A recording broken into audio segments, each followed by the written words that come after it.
Those warnings speak of a planetary alignment, a time when the orbits of Earth, Nibiru, and our Sun line up to open a cosmic gate.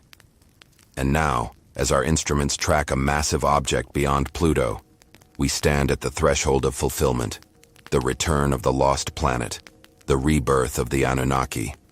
This is not myth, it is our reality.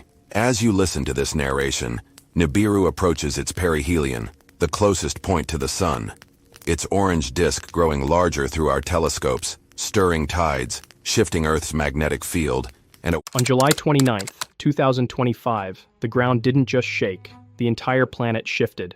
At 11:24 a.m. local time, a magnitude 8.8 earthquake struck off Russia's Kamchatka Peninsula. In seconds, it unleashed enough energy to alter Earth's rotation, tilt its axis, and trigger a chain of volcanic activity scientists are still unraveling. This wasn't just another earthquake, it was a rare event, powerful enough to leave a measurable fingerprint on the planet itself. Earthquake didn't just move people, it moved the planet itself. As the immediate danger passed, scientists turned their attention to something far stranger than collapsed buildings or damaged harbors. The real story wasn't visible on the surface. It was buried in the numbers coming from satellites and atomic clocks.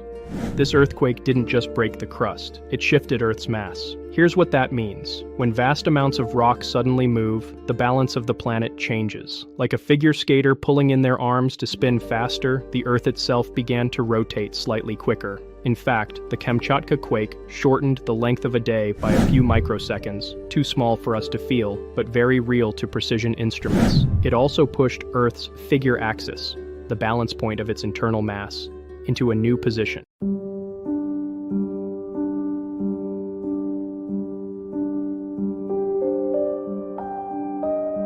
Men forget the days of the destroyer. Only the wise know where it went, and that it will return in its appointed hour. It raged across the heavens in the days of wrath.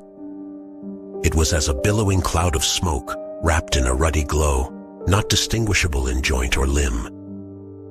Its mouth was an abyss, from which came flame, smoke, and hot cinders. When ages pass, certain laws operate upon the stars and in the heavens. But their ways change. There is movement and restlessness upon the earth, and the people are no longer content.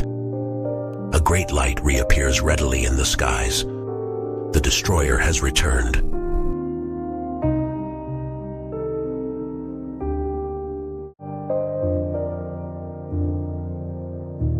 There are also troubling prophetic correlations to the future predictions of Mother Shipton's fiery dragon and the red comet warnings of Carlos Ferrada. Ferrada explains that this great star approaching, loaded with cosmic energy, does not respect the established laws of celestial mechanics.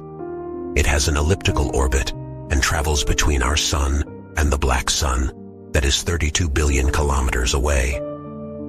En este gráfico usted nos muestra, en el gráfico, ¿verdad?, de que en este lado está la Tierra, la órbita de nuestra Tierra alrededor del Sol. Sí, señor. Y que él penetra en la órbita terrestre, aquí, pasando muy cerca de nuestra Tierra. Entonces tarda de 14 millones de kilómetros. 14 millones de kilómetros. Entonces acá usted, en su gráfico, nos presenta lo que es la estrella muerta, o el Sol muerto.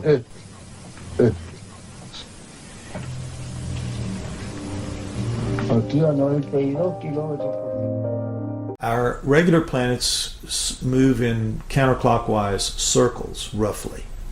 This planet was moving clockwise, and so it's moving against the grain of the flow of the other planets. And coincidentally, it's moving on the plane of the ecliptic. It could have come in north to south, or could have come in at a number of angles, but it just so happened that it came in on the plane of the ecliptic, so that those planets could affect it, so that the sun apparently could affect it and pull it in and capture it. On its second pass around, as it was in the days of heavenly wrath, It will be again in the days of doom when the destroyer comes again. The times of its coming and going are known unto only the wise.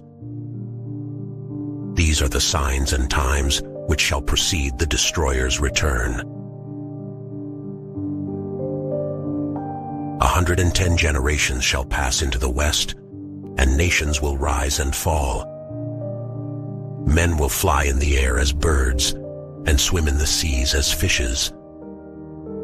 Men will talk peace with one another, but hypocrisy and deceit shall have their day.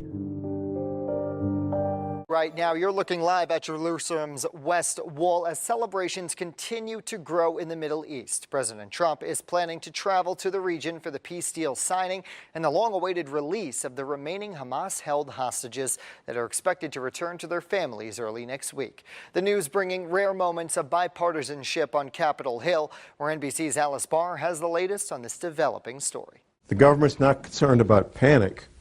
What the government's concerned about is business owners making very rational, very logical decisions that I'm locking the door and I'm out of here. No panic whatsoever. That's what they're fearful of, because that would shut down the economy if enough of them did it. They want to keep these people in the dark as long as possible. If things get bad and there's what appears to be a need for martial law related to rioting in the streets over economic collapse, people don't have jobs, can't buy food, people will probably go along with martial law under those conditions because it would appear to be the right thing to do. It would look like a way to get things back to normal, so people will go along with martial law under those conditions. If, however... Okay, hello. It's a healthy, attractive-looking group of people. U.S. President Donald Trump's plan to send federal troops and National Guard units into several major American cities has ignited a fierce national debate. It is a debate that sits at the intersection of law, politics, and the fragile norms of American federalism. The move, which has been defended by the White House, is an effort to restore law and order in cities that it claims are overrun by crime. Bleak picture. And hopefully that won't be what we're in for. I can't stand here and prognosticate exactly what we're in for. I can tell you for a fact that the federal government has been spending hundreds of millions of your tax dollars getting ready for this since at least 1979. At least. That the Fortune 100 companies, or at least many of them, I don't know which ones, but many of them know about this. The major governments know about this and are making preparations. China and Russia both know about this, and they're taking what precautions they think are important and need to be done. There's a lot of people and a lot of entities that know about this.